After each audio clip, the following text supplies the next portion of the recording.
하면 안 되는 거고요. 무조건 반환 요구를 할 수 있습니다 라고 공고에 적어줘야 돼요. 그리고 이제 반환 의무를 이렇게 명시를 하고 그렇게 요구를 하면 꼭 반환을 해줘야 됩니다. 네, 그러면 너무 잘하시네요, 우리 친구들. 네, 그래서 이제 다음에 또 넘어가 보도록 할게요. 네, 이제 채용 서류가 이제 채용 업무가 이제 끝이 나면은 이 직원이 이제 근로계약서를 이제 작성하게 되죠. 이제 근로기준법에 의거해서요, 반드시 서면으로 이렇게 사인과 아니면 도장이나 이런 것들을 작성해서요, 무조건 교부를 해줘야 됩니다. 그래서 일단은 이 근로계약서에 꼭 들어가야 되는 것들이 무엇이 있냐면요, 계약 기간, 그리고 이제 근무하게 되는 장소, 그리고 담당 업무 내용, 그리고 소정 근로시간 및 휴게시간 이런 것도 포함이 되고요. 그리고 임금, 그리고 연차 휴가 일수, 그리고 취업의 장소, 그리고 이제 종사 업무까지 이렇게 이제 포함이 되는데요. 7번 취업의 장소 및 종사 업무는 제외하고 1번부터 6번까지는 반드시 들어가줘야 되는 내용입니다.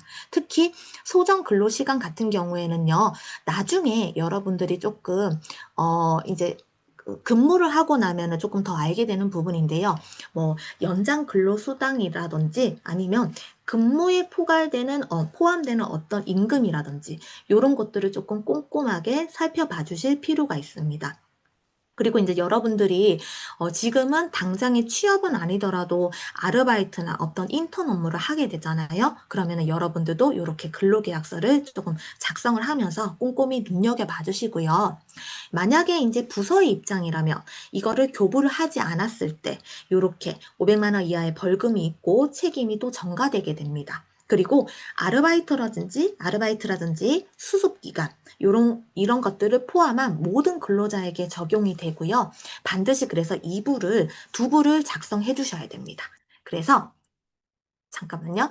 한 분은 회사에서 보관하고 한 분은 이제 근로자가 보관을 하게 되는 거죠. 그래서 처음에 이제 입사를 하게 되면은 요렇게 근로계약서를 이렇게 보게 됩니다. 그러면은 이제 여기 보면은 뭐 계약 기간이라든지 장소, 내용 등 이렇게 나와 있잖아요. 요런 것들을 이제 확인해 주시고, 특히 여러분들이 이제 채용 공고에서 봤던 내용과 근로계약서에서 실제로 작성되는 금액, 요런 것들도 좀 꼼꼼하게 봐주세요. 이제 근로계약서를 작성할 때 그런 부분들이 이제 맞지 않는 회사도 있습니다. 네. 그러면은 이런 부분들은 꼼꼼히 챙겨야지만 우리가 이제 손해보지 않겠죠. 그래서 이제 이런 부분들은 이제 봐주시고요. 이렇게 해서 이제 그 인사 업무에서는요, 이렇게 두 개를 나란히 놔둡니다. 그러면은 이제 그 근로자가 각각의 이제 서명을 하겠죠. 그러면 여기에서 제가 이제 도장을 이렇게 만들어 놨는데요. 이제 간인이라고 해서 이 서류와 서류 이제 사이에 이렇게 도장이나 또는 서류와 서류 사이에 사인을 하게 됩니다. 그래서 이런 부분들도 꼼꼼하게 받아야 돼요. 왜냐하면 이제 인사총무 기획, 뭐 회계, 뭐 이런 이제 총무부서라고 제가 일컬으면 그런 부서에서는 감사가 만약에 오잖아요. 그러면은 이런 부분들까지 하나하나 다 보거든요. 그래서 간인으로 도장을 받아주시고요.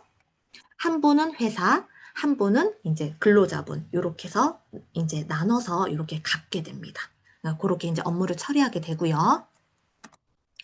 그리고 이제 이제 채용 업무도 다 끝났고 근로계약서도 다 쓰고 이제 신규 직원이 이제 입사를 하게 됐어요. 그러면 이 신규 직원이 이제 잘 근무를 할 수 있도록 기본적인 어떤 물품이라든지 이런 것들을 좀 세팅을 해줘야 돼요. 그래서 일단은 우리가 대학교 학번을 부여받는 것처럼 회사에서도 사원번호라는 게 있거든요. 그런 사원번호를 부여해주고요. 그리고 인사카드라는 것도 작성을 합니다. 이제 인사카드에 뭐 성함부터 시작해서 연락처 이런 것도 작성을 하게 되는데, 이제 입사일이 언제인지부터 시작해서 입사 카드에 보면은 이제 호봉으로 이렇게 이제 다 기록을 하게 되어 있어요. 또는 전산으로 이렇게 이제 기록을 하게 되어 있어요. 그런 부분들이 꼼꼼하게 해야지 나중에 그 사람이 승진을 하게 될 때 이런 기록 자체를 보고 판단을 하게 됩니다. 이제 요 몇 년 차에 승진을 못해서 이 사람은 급여를 올리면 안 되겠구나. 이 사람은 요 기준으로 요 기준이 됐기 때문에 호봉을 올릴 수 있겠구나. 요렇게 이제 기준이 되거든요. 그래서 이제 요런 부분들은 좀 꼼꼼하게 작성을 해줘야 되고요. 그리고 이분들이 이제 나가서 이제 명함이나 뭐 영업을 잘 할 수 있게 이렇게 명함도 제작을 해주고요. 그리고 사원증도 발급해주고요.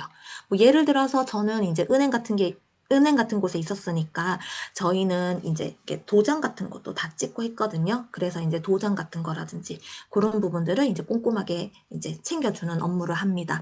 물론 또 생산직 업무에 종사하는 근로자 분들을 위해서라면 뭐 이제 환경적으로 일할 수 있는 뭐 보호 장비라든지 이제 보호복이라든지 이런 것들도 다 챙겨줘야 돼요. 그래서 이제 그런 것들을 챙겨주고 또 이제 환경적인 것들도 이제 컴퓨터라든지 또 이메일, 회사 이메일도 개설해주고 이런 식으로 이제 모든 것들을 이렇게 꼼꼼하게 살펴봐야 되는 게 인사 업무입니다. 다시 밑에 이제 그룹웨어나 ERP 전자결제 요거는 제가 조금 있다가 다시 한번 좀 설명드릴게요. 그리고 이제 중요한 게 근태 관리인데요. 직원들이 이제 출퇴근 시간에 의해서 이런 것들에 의거해서 저희는 급여를 나가게 되잖아요.